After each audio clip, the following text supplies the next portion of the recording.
সিয়াম ভাইয়া, সবাই তো বিলেত রাজার খোঁজ করছে, পাবে কি তারা?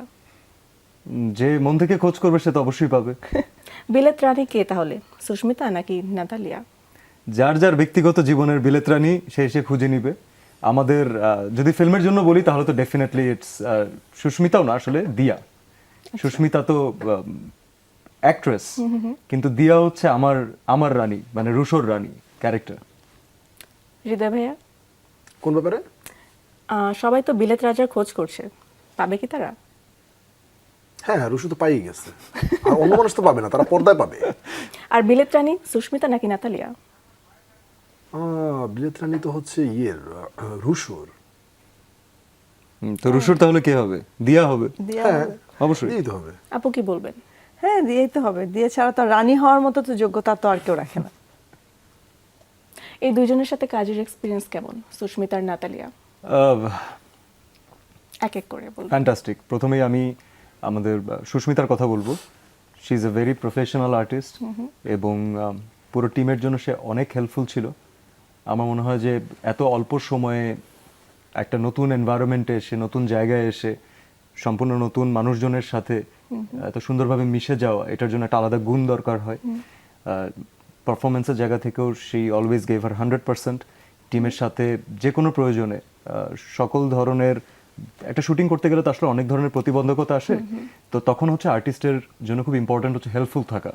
তো she was always helpful and Natalia was fun, মানে she knew she is here for fun. সে একটা বাংলাদেশি প্রজেক্টে প্রথম কাজ করছে, বাংলাদেশের অনেক কিছু ব্যাপারে সে আমার কাছ থেকে জেনেছে and she was very much excited. সে নিজে আসতেও চাচ্ছিল বারবার, মানুষজন তাকে কিভাবে একসেপ্ট করছে এটা দেখার জন্য। এবং আমার মনে হয় যে সে সামনে কখনো চলেও আসবে, আমাদের এই প্রমোশনাল টাইম চলতে চলতে হয়তো সে চলে আসতে পারে। She is very much interested in Bangladesh. আপু কি বলবেন? কোন ব্যাপারে? সুস্মিতা এবং নাতালিয়াকে কেন নির্বাচন করা হয়েছে? সুস্মিতা যে ক্যারেক্টারটা আমাদের রাক্ষসে ছিল, দিয়া ক্যারেক্টার, আমার কাছে মনে হয়েছে দিয়া ক্যারেক্টারের জন্য সুস্মিতা ওয়াজ পারফেক্ট। আর সুস্মিতা যেভাবে মানে আমাদের সাথে মিশে গেছে পুরো টিমের সাথে, আমার একবারের জন্য মনে হয়নি যে ও আসলে এখানকার কেউ না, বাইরের অন্য একটা কান্ট্রির একটা মেয়ে। আর আমাদের সাথে খুব মানে একটা ফ্যামিলির মতো করে আমরা কাজটা, একটা টিম ওয়ার্ক, একটা ফ্যামিলিতে যেভাবে মানুষ কাজ করে, সবাই একসাথে থাকে, ঠিক সেইভাবেই ও ছিল। সো আমার কাছে মনে হয়েছে যে Sushmita was the right choice. Definitely এখানে অনেক কিছু ব্যাপার আছে যে চরিত্রের দিক থেকে দেখতে গেলে যে ক্যারেক্টারটাতে যাচ্ছে কিনা, তো ওই দিক থেকে সুস্মিতা ওয়াজ পারফেক্ট। আর নাটালিয়ার সাথে আমার এক্সপিরিয়েন্স খুব ছোট, খুবই অল্প। আমার মনে হয় খুব বেশি হলে 2 বা 3টা কথা হয়েছে আমার ওর সাথে। সিয়ামের সাথে অনেকক্ষণ কথা হয়েছে, বা যেহেতু ওরা রিহার্সেল করেছে একসাথে, so they spend more time, so they know each other more. তো আমার সাথে যতটুকু সময় আমি ওর সাথে স্পেন্ড করেছি, তো শুটিংয়ের সময় ছিল, সো আমার মনে হয়েছে she is fantastic and she is still connected. ও কিন্তু এখনো জিজ্ঞেস করছে যে ফিল্ম কেমন চলছে, কেমন ওপেনিং হলো। She is connected. হ্যাঁ, So she is very much বিলেত interested. রাজা রিলিজ হওয়ার পর she is very excited, she is posting all the like everywhere. And মানে ও আমার কাছে মনে হয়েছে যে very much into the team. Just for a small time she was with us, but we don't feel that she was for small time. The way she's been with us for last few days, আমার কাছে মনে হয়েছে যে প্রথম থেকে Natalie আমাদের সাথে very ছিল। positive. Very positive, yeah. এবার পরিচালকের কাছে জানতে চাই, দুজনকে কি দেখে সিলেক্ট করেছেন, কেন আপনার যোগ্য মনে হয়েছে? সুস্মিতা, আমি দিয়া চরিত্রটা যখন লিখি, এরপরে আমরা অনেককেই দেখি, দেখার পর আমার কাছে মনে হয়েছে যে সুস্মিতা একদম ঠিকঠাক এই ক্যারেক্টারটার জন্য। দেন কথা হইলো, এরপরে ওর কয়েকটা কাজ দেখলাম আমরা, দেন আমরা আরো কনফিডেন্ট পাইলাম যে না, ও পারবে ঠিকঠাক জায়গাটা পুল অফ করতে। দেন ফাইনালি আমরা যেভাবে চিন্তা করছি, একদম মানে যতটুকু ভাবছি তার থেকে বেশি করছে। সুস্মিতার সাথে বাস্তবে দিয়ার কতটা মিল? বাস্তবে সুস্মিতার সাথে দিয়ার কোনো মিল নাই, তাই আলাদা। আপুর কাছে জানতে চাচ্ছি, সিয়াম ভাইয়াকে কেন সিলেক্ট করেছেন এই ক্যানভাসে, এত বড় ক্যানভাসে? এর পিছনের গল্পটা কি আসলে? সিয়াম ভাইয়াকে চুজ করার কারণ হচ্ছে যে এই যে রুশো ক্যারেক্টারের যে অ্যাগ্রেশন থাকা উচিত, যে কি বলবো এটাকে, অরা থাকা উচিত, সব কিছু মিলিয়ে সিয়াম ওয়াজ পারফেক্ট।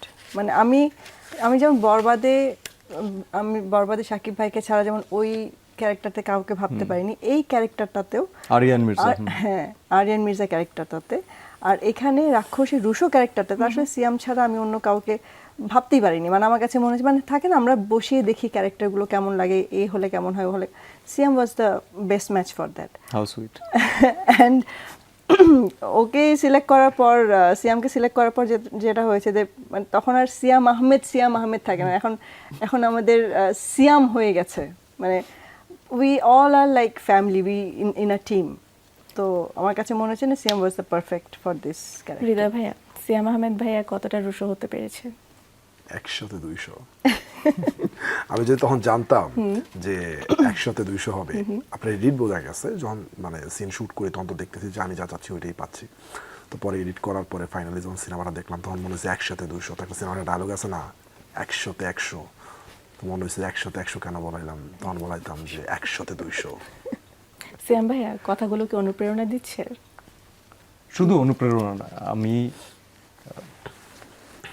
যেই উদ্দেশ্য নিয়ে কাজ করি, প্রথম তো থাকে হচ্ছে যে একটা ডিরেক্টরকে তার একটা ভিশনকে স্যাটিসফাই করা, it's a very tough job. আমরা সবসময় সেই চেষ্টা করি যেন দর্শক তো পরে দেখে, সবার আগে তো আসলে ডিরেক্টর দেখেন, টেকনিক্যাল টিমের মানুষজন দেখে।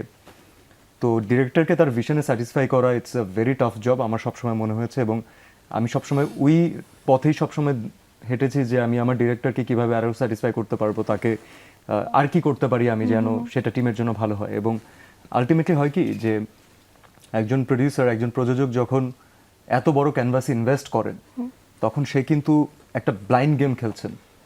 তো তাকে সাহস দেওয়ার জন্য যতটুকু করা দরকার, সেটা যদি আমাদের হাতে 100 থাকে, বললো না যে 100-তে 200, তাহলে আমরা সবাই ট্রাই করি 200, 300, 400 যতটুকু পারি আমরা। ফুল টিমের এফোর্ট কিন্তু এখানেই থাকে যে মানুষটা বিশ্বাস করেছেন আমাদেরকে, তাকে যেন আমরা ইন্সপায়ার করি, তাকে যেন আমরা কোনো ডিপ্রেশনে ফেলে না দিই। তো আমাদের হাতে শুধু একটা জিনিসই থাকে, that is hard work and honesty. আমার মনে হয় আমাদের ফুল টিম, আমাদের সব এইচওডিজ, টেকনিক্যাল টিম, সবাই শুধু এই একটা জায়গাতেই আমি বলবো everyone was focused, everyone was honest and everyone did there very best. That's why আসলে রাক্ষসের মতো একটা প্রজেক্ট হয়েছে, আদারওয়াইজ এটা পসিবল হতো না।